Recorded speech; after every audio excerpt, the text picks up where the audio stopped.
for engines revving, testosterone-fueled fistfights, and as many gratuitous shots of female partiers that they can get away with without being canceled on Twitter. Winner gets me. It is almost contractually mandated at this point for each script to contain no less than 10 drops of the word NOS. I need NOS. I need NOS. But what I want to learn today is whether it's better for these movies to be fast or furious. Is the Fast franchise better off for leaving behind the car-centered plot lines and focusing more on saving the world, or does leaning into the furious fights yield bigger box office takeaways? Well, we looked at all the data and the results weren't what we expected. Who knows, maybe these movies do have something to teach us after all.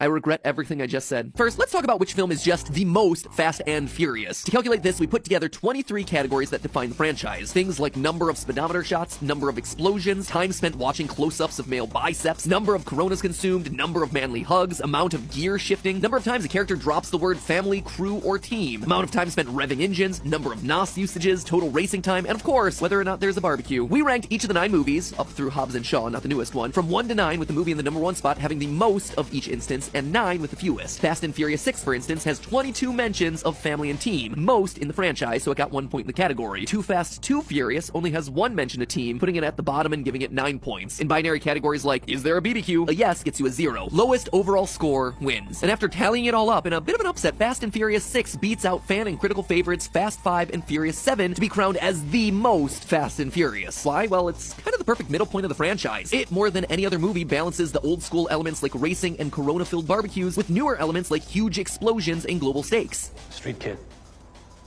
Starts out stealing DVD players in East LA, ends up heisting $100 million in Rio. Not bad, huh? Now, don't get me wrong, it doesn't mean that this movie is the best, it just means that this uses the most tropes of what makes this franchise what it is. But being the curious nerd that I am,